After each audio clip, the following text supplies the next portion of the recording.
Chinese hackers may use AI anchors and memes to target the Lok Sabha elections of India and the electoral processes of South Korea and the United States this year. So, how far can AI go? We asked this question today on our segment of What's Up, What's Next with your host, Vrinda Dutt Sharma. Let's find out from our experts what is this artificial intelligence that Mr. Gates and Mr. Modi have been chit chatting about. The I, what's that? So, I'd like to turn to our expert of the day, Dr. Priyanshi Dave. Dr. Dave, what is artificial intelligence and how does it actually work? Thank you, Brenda, for inviting me for this session. So basically, AI is the ability given to the machines to act and perform tasks with human intelligence but without emotions. It's all about programming the computers with human intelligence to perform tasks for decision making and problem solving. Right. So, how bad can it get? How can it actually affect the election results?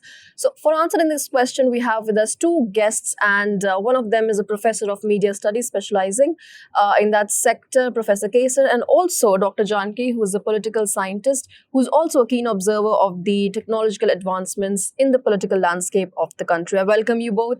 So, I'd like to turn to Dr. Janki first. What do you think? Can AI actually affect the election results this time? Thank you, Brinda, for having me here. Everything has two sides, and I would be talking about the positive sides of the AI. So, my first point is AI helps in checking data and stops the frauds happening around. Like people vote their favorite politicians more than one time by the different IDs. AI also clarifies the lies in the news because in this digital world, fake news and photos are going viral every day. So, we should know what is true. This is where AI helps. AI helps people to know about the parties and about their work so that people can know more about the politician parties and then they can take the decisions to whom to vote. AI also predict about the winner on the basis of the data so it can also make the voting process interesting. So this is the some advantages of the AI in this Lok Sabha election. Right. So I'd like to turn to Professor Kasen now. Do you agree with Dr. Janki? Do you think these advantages are really advantages? What do you think? What's your opinion? Uh, Thank you, Ms. Inda, for inviting me here. As Dr. Janki mentioned, that there are AI helps voter to solve their queries, but I disagree with this point. There are disadvantages of Okay. AI in Lok Sabha election. If you see, it can be late, unfair result outcomes, and it will be manipulate the result outcomes. There are security concerns that like hacking or tampering. Even AI generated deepfake videos also manipulate public opinions. Right.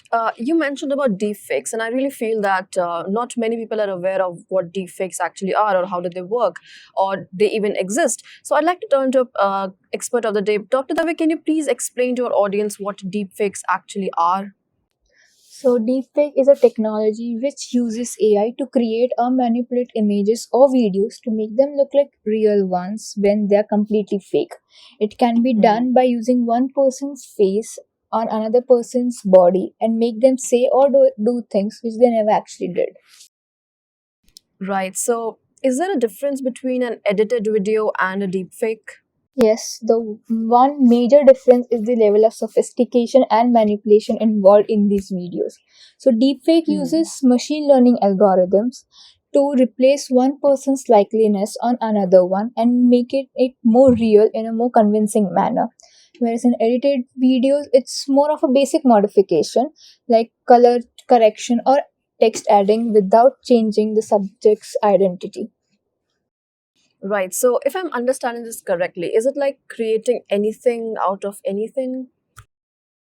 Well, partly yes and partly no. So let me make it more clear to you by giving you an example.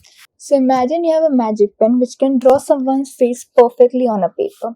So deepfake is like a magic pen but in a video instead of a paper. It can be used to make a person in a video do or say something which they never actually did. It uses several computer programs to swap voices or faces and make them look real. But remember, just like in magic tricks, not everything that you see is real. By your explanation, it seems that this technology has a big potential to harm and to manipulate people's public opinion. So, how do you think can people and the potential voters save themselves from this technology? The most basic way is being updated and staying aware about the existence and the impact on the society, like correcting your media sources and being cautious about the news which you see or it seems too good to be true. Right. Thank you so much for these insights, Dr. Dave. I'm pretty sure that because of you and our guests of the day, our audiences must be more educated today.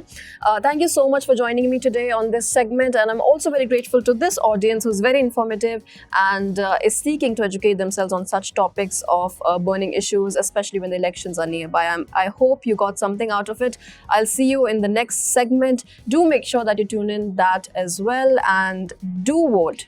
Please go out and vote. Thank you so much. This was Vrinda signing off.